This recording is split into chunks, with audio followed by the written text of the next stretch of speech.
My mother-in-law thinks I'm a succubus who is draining the life out of my husband, and now she's leaving garlic and crystals around our house. Will she ever accept that I'm not a monster? It started subtly with little comments dropped during Sunday dinners.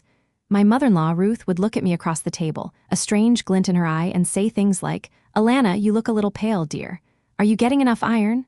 Or, "Mark seems tired lately. He's working so hard, isn't he? It's important to keep his strength up." At first, I brushed it off as typical mother-in-law concern, albeit a bit pointed. I'm naturally fair-skinned, and Mark does work long hours as a software engineer. It's hardly a dramatic observation. But then it escalated. Ruth started bringing little tonics and herbal remedies for Mark, always with a pointed look at me. "This will help boost his energy, Alana. Men need their vitality, you know?" She'd press these murky concoctions into his hand, instructing him to take them daily, preferably before I got home from work. Mark, bless his heart, is generally conflict avoidant and would just nod and smile, usually discreetly discarding them later. The real turning point, the moment it went from weird to genuinely concerning, was during my birthday dinner last month. We were at Ruth and my father-in-law's house. I had just blown out the candles on my cake when Ruth, in front of everyone, announced, "You know, Alana, I've been reading a lot about succubi lately. Fascinating creatures, aren't they? They drain the life force from men, leaving them weak and unwell." The room went silent. Mark choked on his wine. My father-in-law, bless his bewildered soul, just stared at his plate. I, for my part, laughed a nervous, brittle sound. "Ruth, are you serious?" I asked, trying to keep my tone light. She fixed me with a disturbingly intense gaze. "Perfectly serious, dear, you've always been so vibrant, and Mark, well, he used to be so full of energy. Now he's always complaining about headaches, feeling run down. It's just something to consider." I didn't know how to respond. My husband, Mark, thankfully stepped in, albeit with a strained smile. "Mom, that's enough. Alana is not a mythical creature. I'm just tired, it's work. Let's change the subject, okay?" Ruth huffed but dropped it for the moment. But the seed was planted, not just in my mind, but clearly in hers. After that dinner, the succubus comments became more frequent, more direct. She'd call Mark, ostensibly to check on him, but the conversation always circled back to my supposed life-draining abilities. "Is Alana making you rest, Mark? You need to take care of yourself. These modern women, they can be so demanding." It's gotten to the point where it's not just annoying, it's genuinely upsetting. It's poisoning our relationship with his family. Mark is mortified, constantly apologizing for his mother's behavior. He tries to deflect, to joke, but Ruth is relentless. She's convinced herself that I am, in some literal or metaphorical sense, sucking the life out of her precious son. Last week, I woke up to find a pamphlet slipped under our front door. It was titled, "Protecting Your Son from Energy Vampires, Recognizing and Combating the Succubus Threat." I wish I was kidding. Inside, underlined in bright red marker, were sections describing the supposed signs of succubus influence: unexplained fatigue, paleness, loss of appetite, and a general decline in vitality. Next to these, in Ruth's unmistakable handwriting, were check marks and question marks. Mark is starting to get genuinely worried about his mother. He says she's been spending hours online, in what he calls succubus forums, and talking to her friends about energy protection techniques. He's tried to talk to her, reason with her, but it's like talking to a brick wall. She's convinced she's protecting him, saving him from some unseen, supernatural threat. I'm at a loss. I love Mark, and I want to have a good relationship with his family, but this is becoming unbearable. How do you even begin to address something this out there? Has anyone else dealt with anything remotely similar? I'm starting to feel like I'm living in a bizarre, low-budget horror movie. Update 1, asterisk things have predictably escalated. After the pamphlet incident, I tried to have a direct conversation with Ruth. Mark and I went to their house for coffee, specifically to address the succubus accusations. I tried to be calm, reasonable, even empathetic. "Ruth," I started, "I know you're concerned about Mark, and we appreciate that. But these comments about me being a succubus, they're really hurtful and honestly, a little frightening." She looked at me, her eyes wide and seemingly genuine. "But Alana, I'm just worried about my son. Look at him. He's not himself. He's lost weight. He's always tired. It's not natural for a man his age." Mark interjected, "Mom, I'm fine. I'm just stressed with work. And maybe I could eat a bit better, sure, but I'm healthy." Ruth waved a dismissive hand at him. "Oh, you wouldn't see it, dear. They're subtle, these creatures. They work on you slowly, draining you bit by bit." She turned back to me, her voice taking on a conspiratorial tone. "Tell me, Alana, do you ever feel unusually energized around Mark, like you're drawing something from him?" I stared at her, speechless. Mark groaned and put his head in his hands. I managed to say, "Ruth, this is ridiculous. I love Mark. I would never intentionally do anything to hurt him. These accusations are completely unfounded and frankly insulting." "Insulting?" she scoffed. "I'm trying to protect my son. Don't you understand? This isn't about insulting you, it's about his well-being." She then launched into a rambling explanation about how she'd been having dreams, vivid dreams, about shadowy figures lurking around our house, specifically around Mark. She claimed these dreams were signs, warnings from some higher power. It became clear that rational discussion was impossible. She was completely entrenched in this delusion. Mark and I left soon after, both of us feeling defeated and increasingly worried. Since then, Ruth's tactics have become more proactive. She started leaving protective charms around our house. Little pouches of herbs, crystals, even garlic cloves strategically placed near doorways and windows. I found one tucked under our bed mattress. It smelled strongly of sage and something vaguely metallic. Mark is furious about this. He sees it as a violation, an invasion of our privacy. He went to his parents' house and had a shouting match with Ruth. He demanded she stop, told her she was being irrational and hurtful. It didn't go well. Ruth accused him of being blinded by the succubus's influence and stormed off, crying. My father-in-law just looked on, helpless and embarrassed. Now, things are strained between Mark and his parents. He feels betrayed by her refusal to listen to reason, and she feels attacked and unappreciated. Sunday dinners are canceled indefinitely, which honestly is a relief but also deeply sad. We used to enjoy those. The other day, I received a text from Ruth. It was a link to an article about psychic vampires and how to shield yourself from their negative energy. The text read, "Just trying to help, Alana, for Mark's sake." I didn't respond. I just showed it to Mark, and we both stared at it in weary silence. Mark is starting to consider suggesting therapy for his mother. He's worried this is more than just a quirky belief. He thinks it might be indicative of something deeper, something potentially serious. I agree. This isn't just about me anymore. It's about Ruth's well-being too. But how do you convince someone they need help when they believe they are the only one who sees the truth? It feels like we're walking on eggshells, waiting for the next bizarre, unsettling incident. Update 2. Mark finally convinced Ruth to see a therapist. It took weeks of gentle persuasion, appeals to her concern for Mark's health, and finally, a thinly veiled ultimatum from my father-in-law about family harmony. She agreed, but with a caveat. She wanted to find a therapist who understood spiritual matters and wouldn't just dismiss her concerns as delusions. Mark, desperate, agreed to this condition, figuring any professional help was better than none. The first few therapy sessions seemed unproductive. Ruth reported back to Mark that the therapist was very nice and listened well, but didn't seem to grasp the true danger. She complained that the therapist kept focusing on her anxiety and stress levels instead of the real issue. Mark tried to encourage her to be open-minded, but it was clear Ruth wasn't convinced. Then came the breakthrough, or at least what we thought was a breakthrough. After about a month of therapy, Ruth started to shift. She stopped mentioning succubi directly. The protective charms disappeared from our house. Sunday dinners tentatively resumed, and while the atmosphere was still a bit tense, the conversation was blessedly normal. She even apologized to me, a somewhat stilted but still appreciated apology. "Alana, I'm sorry if I've been overbearing. I just worry so much about Mark. I get carried away sometimes." We were cautiously optimistic. Mark and I dared to hope that maybe, just maybe, the therapy was working. That Ruth was starting to see reason, or at least to control her more. Outlandish beliefs. Then last week, I found something that shattered that fragile hope. I was helping Ruth clean out her attic, a thank you for her improved behavior, I suppose, when I stumbled upon a box tucked away in a dark corner. It was filled with old photo albums, letters, and a small, worn, leather-bound diary. My name was written on the cover in faded ink. Curiosity overriding my better judgment, I opened it. The diary entries were all from years ago, decades ago, when Ruth was a young woman just starting to date my father-in-law. They were filled with teenage angst, romantic longing, and a surprising amount of insecurity. And then I found it. An entry, dated shortly after she and my father-in-law became serious, where she wrote about another girl, a classmate of hers, who she perceived as a rival for his affections. She described this girl as magnetic, alluring, and dangerously captivating. And then, in a chillingly familiar turn of phrase, she wrote, "She's like a succubus, draining him of his attention, his love, his very soul." It hit me like a punch to the gut. This wasn't about succubi. This wasn't about some bizarre, sudden delusion. This was about jealousy. This was about insecurity, rooted in her own past experiences, projected onto me. She wasn't afraid for Mark's life force. She was afraid of losing him, of me taking him away from her, just like she feared losing his father all those years ago. Suddenly, everything clicked into place. The intensity of her accusations, the possessiveness, the constant need to protect him, it wasn't supernatural. It was deeply, painfully human. It was about a mother's fear, twisted and distorted by time and anxiety.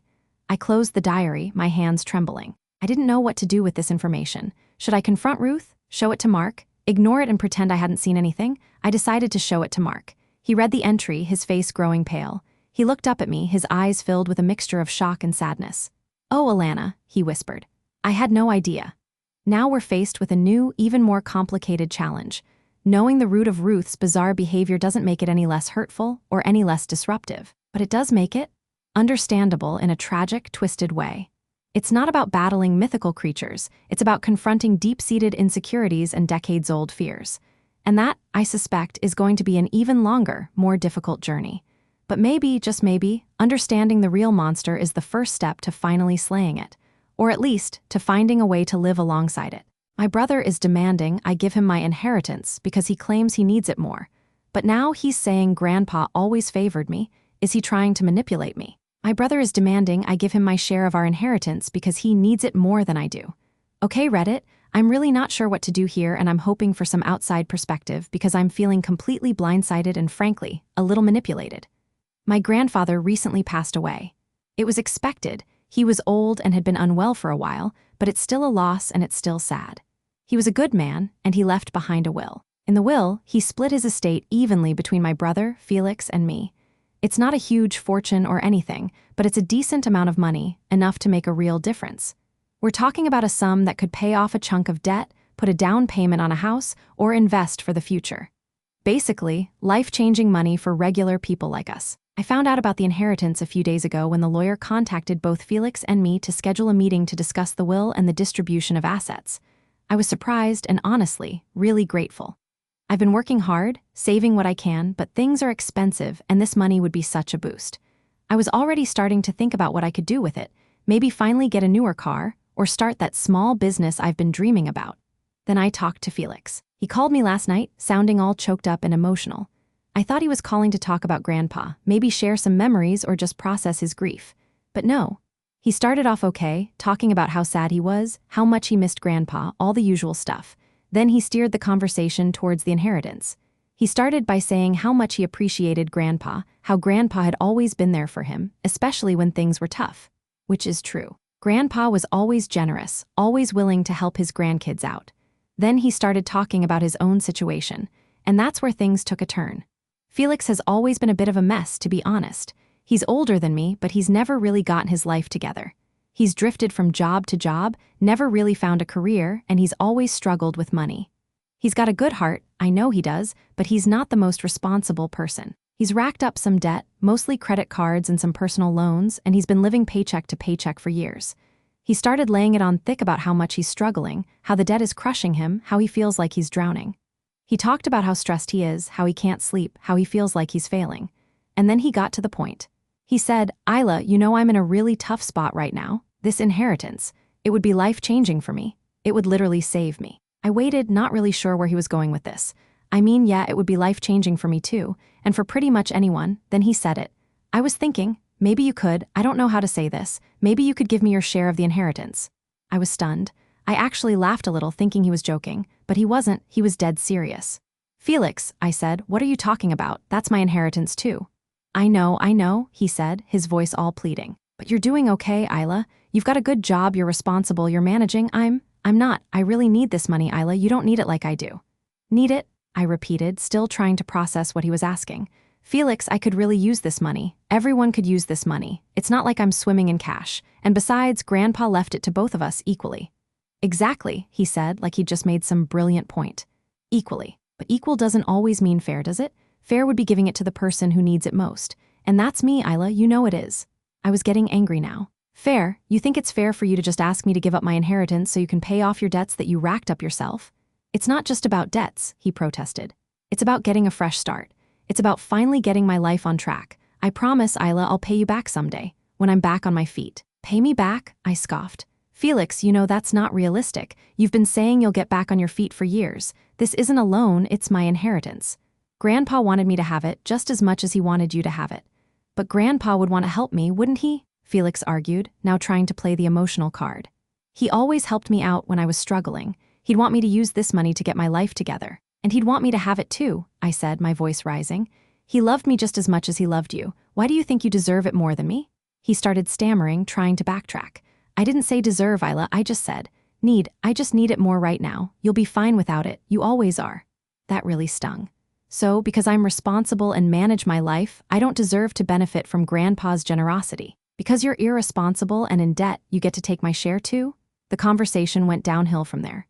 He kept trying to guilt-trip me, saying I was being selfish, that I didn't understand his situation, that family should help each other out. I kept telling him no, that I wasn't giving up my inheritance, that he was being completely unreasonable to even ask. We ended up hanging up angry, and I've been stewing about it ever since. I feel so violated almost, like he's trying to steal something that's rightfully mine. And the audacity of him to act like he's entitled to it, like he deserves it more than me just because he's made bad choices. Am I being unreasonable here? Am I being selfish for not wanting to give up my inheritance to my brother? Part of me feels guilty, like maybe I should help him out, family and all that. But another part of me is just furious. This is my money, left to me by my grandfather. Why should I just hand it over to Felix because he needs it more? Reddit, please tell me I'm not crazy for feeling this way. Is he really expecting me to just give it to him? What should I even do? Update 1***. Wow, I really didn't expect so many responses. Thank you to everyone who took the time to read and comment. It's actually really helpful just to hear that I'm not completely off base in feeling this way. Reading through your comments, it's pretty clear that the overwhelming consensus is that I am absolutely not in the wrong, and Felix is being incredibly entitled and out of line. That's honestly validating, because in the moment, with him laying on the guilt trip and trying to manipulate me, I started to doubt myself a little. A lot of you are asking about Felix's need and what kind of debt he's in. Honestly, I don't know the specifics. He's always been vague about his finances. He's never been good with money, that's for sure. He's always lived beyond his means, buying things he can't afford, eating out all the time, and generally just not being responsible. I know he's had credit card debt for years, and I think he's taken out some personal loans to consolidate it, but then just racked up more debt again. He's never really been honest about the full extent of it, probably because he's embarrassed. Some of you suggested that maybe he's facing eviction or some other kind of emergency. I honestly don't think so. He lives in a pretty cheap apartment, and while he's always complaining about money, he's never mentioned anything that drastic. It really just sounds like he's finally realizing the consequences of his poor financial decisions and is looking for a quick fix, and my inheritance just happens to be a convenient target. A few people asked about my own financial situation. I'm doing okay, as Felix said, but okay is relative. I have a stable job, I pay my bills, and I save what I can. But I'm definitely not rich.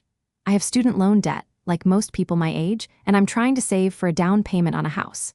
This inheritance would be a huge help in achieving those goals, and honestly, it would just give me some breathing room and financial security that I haven't had before. It's not like I'm rolling in dough and just hoarding money for fun. Several of you pointed out that giving Felix my inheritance would be enabling his bad behavior and wouldn't actually solve his problems in the long run. I think you're absolutely right.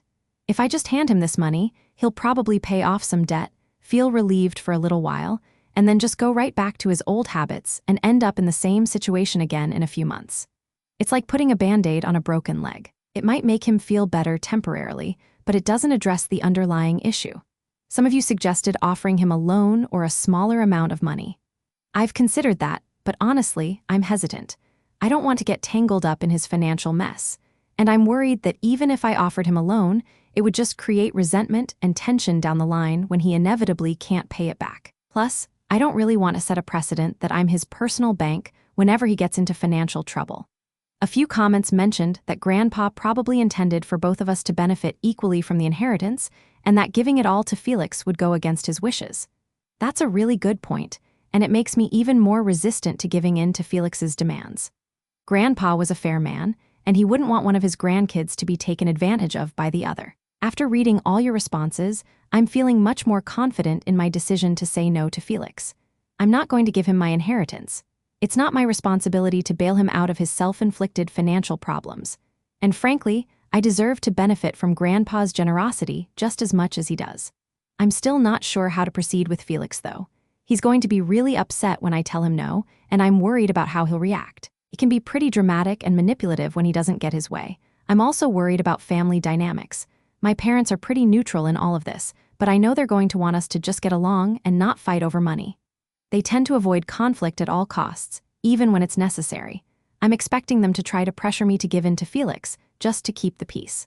I'm going to meet with the lawyer next week to discuss the inheritance and the distribution process. I'm planning to be firm with Felix, but I also want to try to handle this as diplomatically as possible, even though he's not making it easy. Any advice on how to navigate that conversation and deal with potential family pressure would be greatly appreciated. I'll update again after I talk to Felix and meet with the lawyer. Thanks again for all your support, it really does mean a lot. Update 2 okay, so things have gotten complicated, and honestly, a little bit worse. I met with Felix again yesterday to try and talk things through, and it did not go well. I went into the conversation prepared to be firm, but also compassionate, hoping we could reach some kind of understanding, even if we didn't agree. I was wrong. I started by reiterating that I wasn't going to give him my share of the inheritance. I tried to explain my reasoning calmly and rationally, emphasizing that it was my money, that I had my own plans for it, and that I didn't think it would actually solve his problems in the long run. I even tried to gently suggest that maybe he should consider getting some financial counseling or exploring options for debt management. He did not take it well. At all. He started off by being passive-aggressive, saying things like, "I guess I just thought family meant more to you than money, and it's really disappointing to see your true colors." He tried the guilt trip again, talking about how much he was struggling and how I was just being selfish and uncaring. When I didn't budge, he got angry, really angry. He started raising his voice, accusing me of being heartless and greedy. He said I was just like Mom, always prioritizing myself and never caring about anyone else. That was a low blow and completely unfair. My mom is a kind and generous person, and it's ridiculous for him to compare me to her in a negative way. Then he dropped a bomb. He said, "You know, Grandpa always favored you. He always gave you more, always treated you better. And now he's doing it again, even after he's gone. It's not fair, Isla, it's just not fair." I was floored. "What are you even talking about?" I asked, completely bewildered. "Grandpa loved us both equally. He always tried to be fair." "No, he didn't," Felix insisted, his voice tight with resentment. "You were always the golden child. The smart one, the successful one, the one who always did everything right. And I was, me, the screw-up, the disappointment. And Grandpa always made it clear who his favorite was." I was speechless. I had no idea Felix felt this way. I always thought we had a pretty good relationship, even if we weren't super close. I never realized he harbored so much resentment and jealousy. "Felix," I said, trying to keep my voice calm, "that's not true. Grandpa loved us both. Maybe he expressed it differently, but he loved us both." "No, he didn't," he repeated, shaking his head. "And you know it. You always got everything you wanted, and I always got leftovers." He went on, dredging up all sorts of perceived slights and injustices from our childhood. He talked about how I always got better grades, how I was always praised for my achievements, how Grandpa always seemed more interested in my life than his. It was like he had been keeping score our entire lives, and in his mind, I had always been winning and he had always been losing. It was honestly heartbreaking to hear. I never realized he felt so inadequate and overlooked. But it also didn't excuse his behavior now. It didn't justify him demanding my inheritance. "Felix," I said when he finally paused for breath, "I'm sorry you feel that way. I really am, but that doesn't change anything. This inheritance is for both of us, and I'm not giving up my share no matter how much you think you deserve it more." He just glared at me, his eyes filled with anger and hurt. "Fine," he spat out. "Fine, don't say I didn't warn you. You're going to regret this, Isla. You're going to regret not helping your own brother when he needed you most." And then he stormed out, slamming the door behind him. I haven't heard from him since. I'm feeling even worse now than I did before. Not just angry, but also sad and confused. I feel bad for Felix, knowing he's been carrying around all this resentment for so long. But I also feel resentful towards him for trying to manipulate me and for acting like I owe him something. And honestly, a little scared. He seems so unhinged in that conversation, like he's capable of anything. I'm meeting with the lawyer next week, and I'm going to ask about setting up some kind of trust or managed account for my inheritance just to keep it separate and protected. I'm also thinking about limiting contact with Felix for a while, at least until he calms down and can have a rational conversation. My parents are starting to get involved now too. They called me last night, sounding worried and stressed. Mom said Felix had called them, all upset and crying, telling them how unfair I was being and how I was abandoning him in his time of need. They're already starting to pressure me to be understanding and help your brother out. I can see this turning into a huge family drama, and I really don't want that. I'm just trying to navigate this as best as I can, but it's getting harder and harder. I'm starting to feel like I'm losing my brother, and maybe even my family, over this money. But I also know that if I give in to Felix's demands, I'll just be enabling his bad behavior and setting myself up for future resentment. I really don't know what the right thing to do is anymore. Maybe there isn't a right thing, just a series of bad choices. Any further advice or insights would be so appreciated.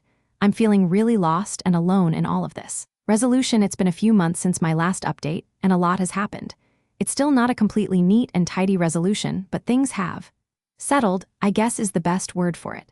And maybe, in a way, it's a resolution that's more real and less fairytale-like, which, honestly, is probably fitting for this whole messy situation. First off, I did meet with the lawyer, and I did set up a managed investment account for my inheritance. It's not a trust exactly, but it's protected and managed by a financial advisor, and it's separate from my regular bank accounts. It gave me a sense of security, knowing that the money was safe and being handled responsibly, even if the rest of my life felt like it was spinning out of control. As for Felix, things remained strained, to say the least. He didn't reach out to me again after our blow-up argument, and I decided to give him space. My parents, as expected, tried to play peacemaker, but they mostly just ended up making things worse. They kept calling me, urging me to just talk to Felix and try to understand his side. They even suggested I should consider giving him a portion of my inheritance just to smooth things over. I finally had to put my foot down with them. I told them I loved them, but I wasn't going to discuss it with them anymore. I said I understood they wanted us to get along, but they weren't the ones being asked to give up their inheritance, and they weren't the ones being manipulated and guilt-tripped. I asked them to respect my decision and stop pressuring me, and surprisingly, they actually backed off. Maybe they finally realized how serious I was, or maybe they just got tired of arguing with me. The real turning point, though, came a few weeks later, unexpectedly. I got a call from Felix. I almost didn't answer. Honestly, I was still so angry and hurt, but something made me pick up. He didn't start by apologizing, not exactly, but his tone was different. He sounded defeated almost. He said, "Isla, can we talk? Really talk?" I hesitated, but agreed to meet him for coffee. When we met, he looked tired and worn down. He started by saying, "I've been thinking about what you said, about Grandpa, about the inheritance, about everything." He paused and then said, "You were right, Isla, I was being a jerk. I was being completely unfair to you, and I'm sorry." I was stunned. I honestly didn't expect an apology, especially not a sincere one. "Felix," I said, What changed?" He sighed and then started to explain. He said after our argument, he had actually taken some of my advice and looked into financial counseling. He had a consultation with a counselor, and it was eye-opening, he said. The counselor helped him see that his financial problems weren't just about a lack of money, but about his spending habits, his lack of budgeting skills, and his underlying emotional issues. He said the counselor told him that even if he got a windfall of cash, like my inheritance, it wouldn't solve his problems unless he addressed the root causes. It would just be a temporary fix, and he'd likely end up in the same situation again before long. He admitted that he had been trying to manipulate me, trying to guilt-trip me, trying to make me feel responsible for his problems. He said he was ashamed of himself for acting that way, and he finally understood how unfair and entitled he had been. He didn't ask for my inheritance again. In fact, he said, "Keep your money, Isla. You deserve it, you earned it, and maybe you can use it to build a better life for yourself." Something I haven't been able to do for myself yet. We talked for a long time that day, really talked, honestly and openly, for probably the first time in years. He apologized again, genuinely this time, for everything he had said and done. He admitted he had been jealous of me, resentful of my success, and that it had clouded his judgment and made him act like a fool. I accepted his apology. It wasn't easy, and the hurt and anger didn't just magically disappear. But it felt like a real apology, a turning point. We didn't suddenly become best friends again, but we started to rebuild our relationship slowly, cautiously. He's still working on his financial issues, still going to counseling, and still struggling. But he's taking responsibility for his actions, and he's making an effort to change. And that's a huge step.